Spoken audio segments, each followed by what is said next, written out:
Hey guys, today I'm going to be showing you my favorite standalone novels, and yes, these are in no particular order. I'm just going to show you them and say a little bit about them and why I think you need to go read them right now. So yes, let's get started. So in no particular order, here are my favorite standalone books. One of my fave standalones is YAYYY by Andrew Smith. I absolutely love this book. I laugh out loud. I love it. I love it so much, and like, oh my gosh, I don't even know how to explain to you guys. Like, it's so funny, and I love the little pictures that are in here, and I love the way Andrew Smith writes and how I love the main character. Just YAYYY is, I love it. I love it so much. It's probably become one of my all-time faves. So yes, just letting you know. Next, we've got An Abundance of Catherines by John Green, and I absolutely freaking love this book. I don't know why I started talking like that, but I've tabbed a bunch, as you can see, and I've mentioned this in a bunch of videos, but I absolutely love Colin. I love Hassan. They're like my faves, and I just love this book. I just love John Green in general, so go read it. Next, we've got a book that like isn't really hyped up, so I don't know if you guys have ever heard of it. It's like a pretty low-key book, and not really many people have read it or like stuff like that, but yeah, it's called The Fault in Our Stars by John Green. Sorry if you guys haven't heard of it. I mean, I know it's pretty like, you know, hipster right now, like nobody has really read it, nobody really knows about it, but yeah, it's a really great book. It's like super sad, like, ugh, but you need to read it, and I'm sure a lot of you haven't read it just because it's so low-key and like nobody knows about it, but yeah, you should go read it because I know most of you probably haven't read it yet. So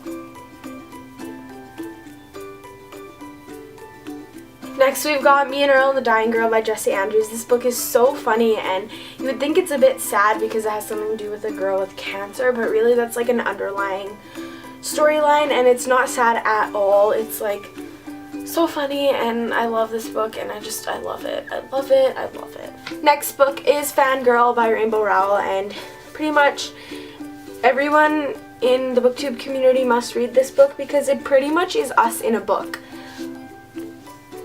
Literally us in a book. So freaking good. I love it. Next, we've got Perks of Being a Wallflower by Stephen Chbosky, and I absolutely love this book. I borrowed it from a friend, I believe, to read it, and I actually have never read this copy, but yeah, I loved it. I read it really fast because it is such a short book, and it's just, I don't know how to explain it. It's like really,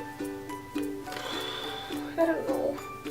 It's just a beautiful book, that's what I'm going to say, and I love it. I love Charlie. I think his growth in this book is really good, and there's a really sad part, and just, oh, so good. Next, we've got The Beginning of Everything by Robin Schneider, and I love this book. There's a huge-ass plot twist in this, and I was like, what just happened? No, oh my god. But yes, Ezra Faulkner is like my bae. I love him, and he's amazing, and he's just a really great main character, and I really connected with him because he had like this injury. Like, he was really athletic, and then he had this really bad injury that like stopped him from ever playing sports.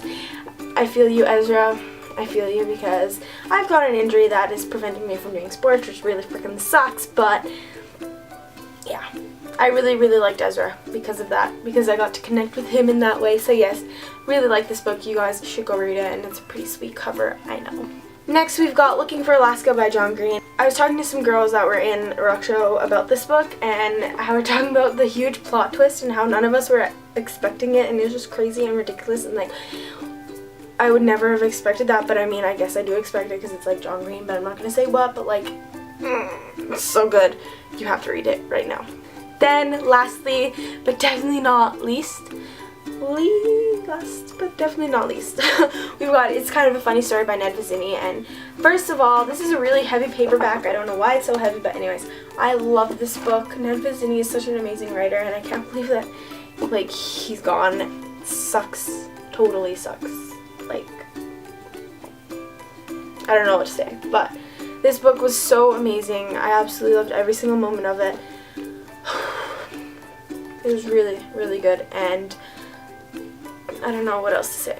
It was really good, and you guys all have to go read it because it's amazing.